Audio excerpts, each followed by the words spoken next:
Hello, everyone. Welcome to In the Neighborhood with your hosts, Tim Johnson and Stacy Borho. Together, they are finding out what makes the heart of the Heartland beat.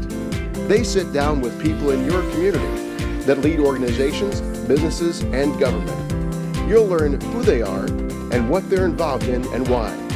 They are the people in your neighborhood. It's In the Neighborhood with Stacy Borho and Tim Johnson. Hi everybody, my name's Tim Johnson and this is Stacy Borho. Hey Tim. Welcome. Thanks. Thanks for being here. 186 shows now and this is In the Neighborhood. We are a show about community. We show the power of community through heroes. Volunteer heroes. That's there right. You go. And this is Volunteer Month? Yep. April is Volunteer Month and we try to do our best to highlight any of that. If you would go to our Facebook page and show us pictures of your volunteers. That's what we love to see. Absolutely. So who do we got here today? We got a couple of our friends, don't we? We go way back. Both of you guys have been on before. Yes. So introducing Jeannine, if you want to share who you are and Sure. what you do. Jeannine McAllister, the Executive Director at Advocates for Access. And I'm Jeff Heft. I'm the director of His Helping Hands. awesome. Thank you guys both for being here. So I'm going to Pleasure. start. Tell us how His Helping Hands started. Well, it's been 20 years almost now, 19 years. Wow. I just found a need to help people that couldn't afford to get things done around the house or they need the services and couldn't afford to have them done. So I saw the need and I thought, well, I might be able to help somehow. And all this time later, we've grown and done a lot of good for a lot of people. That's the definition of volunteer, right? I mean, you saw something that needed to be done and stepped up, and that's it. So, Yeah, it's grown from doing minor home repairs to now we build wheelchair ramps, still do home repairs, and a few years ago we started a project called HOPE, which is a home ownership program where we take and rehab homes and then help people become first-time homeowners by selling them for less than market value. Yeah. Awesome. So tell us, what is Advocates for Access? We are a Center for Independent Living. We've been around since 1985. There's 22 in the state of Illinois. Something unique, I think, about Centers for Independent Living is 51% of our staff and board of directors must have a disability. Oh. And that's important that if you're making policies and procedures about people with disabilities, that people with disabilities are at the table and doing the job. So we provide 5 core services in the community, and then we started to collaborate with this guy here about 6 years ago to work on building ramps for people who have no other way of getting in and out of their home. Yeah. Very cool. It is really cool. So we've been there and built a few ramps. She's gotten a few more than I have, but it's kind of neat. Tell us about Ready to Roll. Well, Ready to Roll started 6 or 7, I think this is our 7th year coming up. Yeah. And I had met Jeannine and we got talking, and they had need for wheelchair ramps, and we had already been building a few here and there. And so we decided, why don't we put our teams together, because I believe we can get a lot more done when organizations work together than when we each work individually. So we pooled our resources and our efforts and started the first year with 10 wheelchair ramps installed in one day. And now this year, we'll install 15 in one day. Yeah. 7 years of 15 ramps. So, and then you build ramps outside of this time frame too. Yes, weather permitting, we build them all year round. Yeah. So Ready to Roll Ramps for Independence. What do we need for that to make that a success? sponsors. This is a program that when we started all those years ago, we wrote grants, and Community Foundation founded us or sponsored us for about 3 years. And then we have gone into soliciting sponsorship of ramps. So if they want to sponsor a ramp, it'd be $1,000. And that $1,000 will provide all the materials and materials only to cover the cost of the ramp. And then with Jeff being the lead on the construction side, we have team leaders at each home, as well as a crew of all volunteers that will get that ramp done for them in that day. Yeah. So sponsorship is what we need. We've got some sponsors lined up, but we can always use more, and really recognize and thank our sponsors that do this for us, because it does make a world of difference to a person who's stuck in their home because they can't go down their 2 stairs versus having a ramp and being able to get in and out of their house on their own. Yeah. And volunteers, probably. Oh, lots of volunteers. We'll need over 100 volunteers the day of the install, and we need probably 30 or 40 volunteers about a month ahead of time. It's May 18th, I believe. And that's what we do the pre-build. And the pre-build is where we pre-assemble components for these ramps so that on the day of the install, we can take all the components are there, and it's a lot more efficient way to build them rather than stick building them. So we need those volunteers, plus the install day, we'll need 15 either contractors, construction people, carpenters, someone that knows their way around building things like that. So if there's a question that arises, they can handle that question rather than have myself have to run around from place to place to answer those questions. Yeah. It's a lot of volunteers. Yeah, it's a lot of logistical work, but well worth it, especially when you see the joy and satisfaction on the homeowners. Yeah. So if somebody wants to volunteer, who do they reach out to? Well, they can reach out to Jeannine or myself at His Helping Hands. They can email me at redeemed797@yahoo.com or call me at 309-674-0086. Yeah. And we have that on Facebook too, Correct. right? I was going to say, you can go to Advocates for Access Facebook page, and there will be information. There's also a volunteer form on the page, so if they choose to do it, they can just fill out that form and submit it, and we'll know they're coming, and they would be assigned to a group, and would be know then the address of the home they're going to. But yeah, our Facebook page and our website has that information as well. What kind of comments are you getting as far as those ramps being built? What are people saying? Well, there was one gentleman who he was terrified to get in and out of his house because his family literally had to carry him in his wheelchair up and down 3 or 4 steps. And he was always afraid that they would, he'd be dropped or something. Sure. So he was just overjoyed, has a lot more confidence. General comments, thank you so much, this has changed my life. What are you hearing, Jeannine? I get to make those calls that we have your application and you're on our list of 15 to be built. And I get blessed a lot when I make those calls. So these are people who last year, a home we built for, the gentleman had not left the house in a year. And so you might have people that can carry you, but that takes away your independence. You're depending on other people, and if a gentleman wants to get out and not call an ambulance to get to a doctor appointment, now that he has a ramp, he can get down and probably use paratransit to get to a doctor appointment as well. So it's a safety issue for a lot of them. It's independence as well. Wow. I couldn't imagine being stuck in a house and Right. not being able to leave. It's almost inconceivable for us that can walk.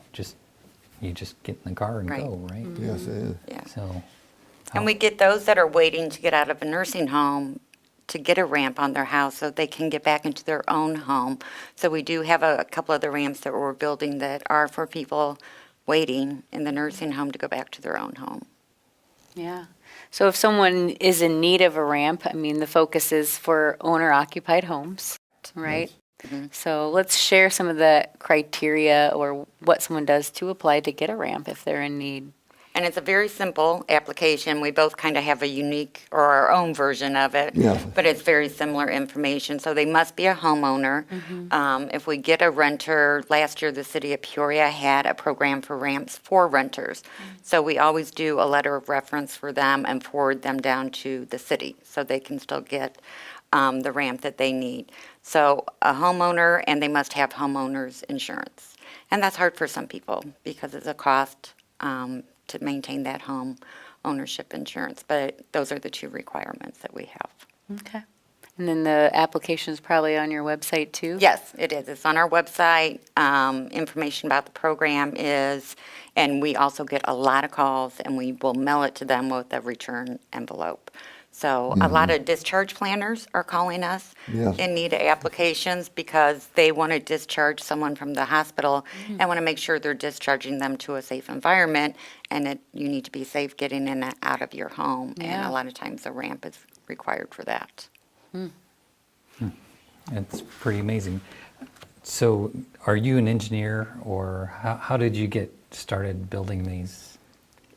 Well, I just had a lot of skills and learned a lot of things. I've done a lot of different jobs in my life, and one of my favorites was building things. During the time, I learned that through being a carpenter, and then just a desire to help people, and the construction out of wood, these wheelchair ramps, we can just make them so much less expensive than if we build them out of aluminum or something like that.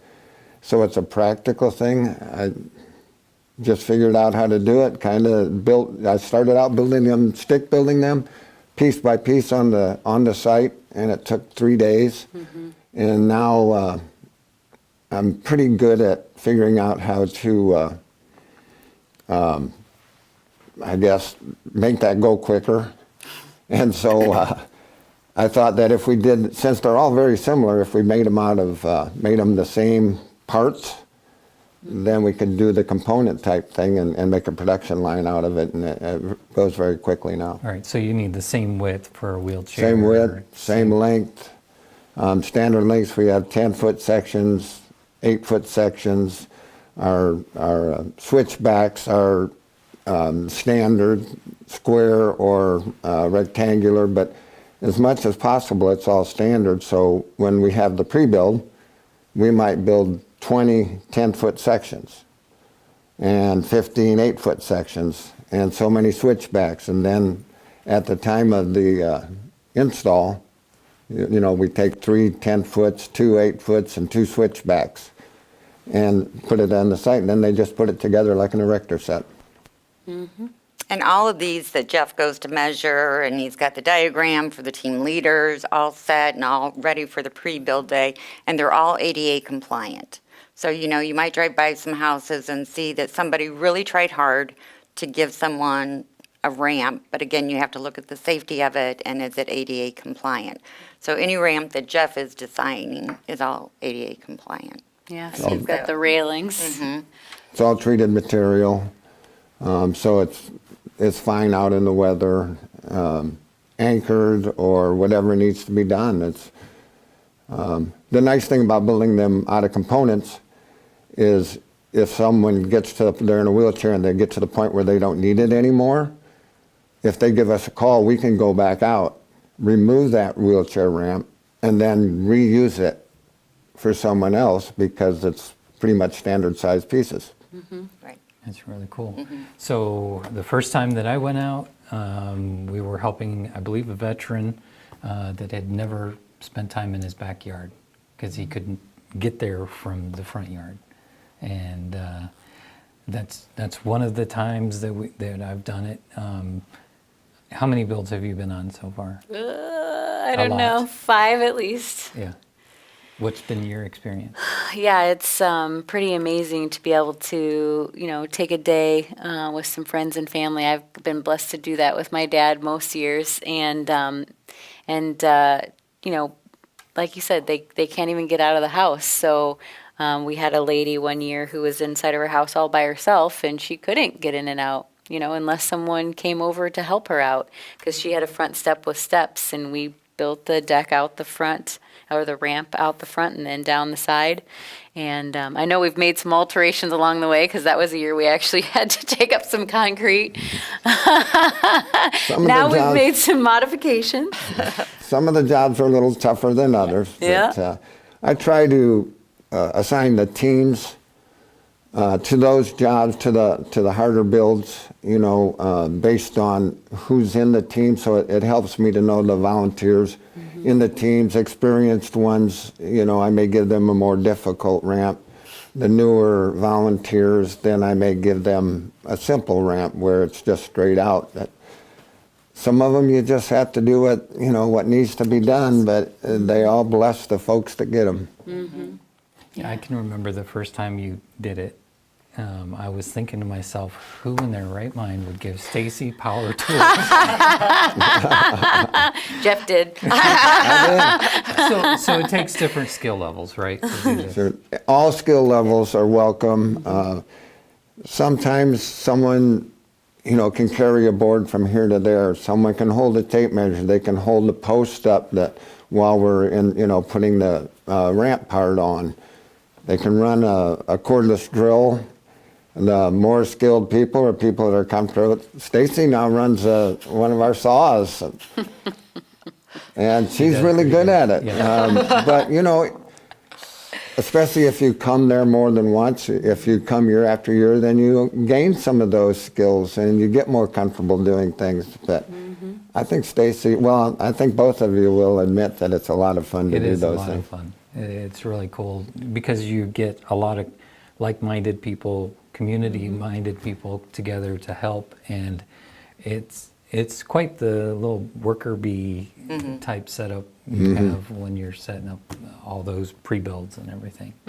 That's been pretty cool to watch. Yeah. We provide, well, I think actually Advocates provides food and water for the job sites, both on the pre-build day and the day of the install. So that's always provided for all the volunteers. Yeah, we'll have staff at 2 homes. We're a small group of 8. So each staff will have 2 homes. And then we've worked with Avani's last year and are hoping to work with them again this year to feed our volunteers on June 22nd, as well as on the pre-build day on May 18th.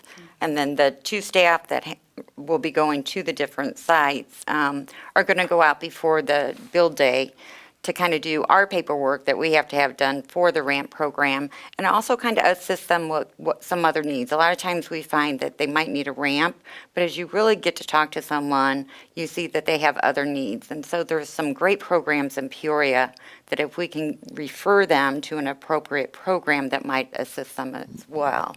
And I know last year we had a team that went above and beyond. I don't know what team it was, Remax. but did landscaping, went and bought mulch and flowers, and someone else brought their lawnmower to another home and mowed the grass for the individual. So it's just a very, what else can we do? As Jeff said, I want to help people. Sure. So what else needs are out there for the homeowner that we could assist them with? Yeah, a little bit of cleanup in the yard. I mean, Gosh, not yeah. complicated. No, So, that volunteer spirit gets contagious when you're there, and then instead of coming and having one thing in mind, well, you see this over here needs to be done, so somebody will go over and take care of that, and different things like that. But it actually is more of a blessing, I believe, to those of us who go and help, just because just seeing the difference that you make in a person's life is just very rewarding. yeah, yeah. Sometimes you get to meet them, sometimes they're not there for some reason while they're going out, but it's really great to meet the people and get to know the story, especially if you get to see them roll down for the first time. Yes. It's really cool. When my wife's grandmother, when we had to move her in and out of the house, we had to put planks down, four steps, and it was, we gave Grandma quite the ride. A little bit scary. Hang on. But just to be able to safely access your house is a pretty amazing thing. So, cool. We have a minute left. Anything else that you want to cover before we're just We probably will go. recap the dates and times, right? So 9 a.m. 9 on a.m. Saturday, May 18th at Bethany Baptist. Out on Hines Lane. Yep, out on Hines Lane. So that's the pre-build day. Yes. And that's so 9 until we're done, Yes. right? So you can come for an hour or 2 hours, right? You don't Correct. have to commit to the entire time. And then the build day is Saturday, June 22nd.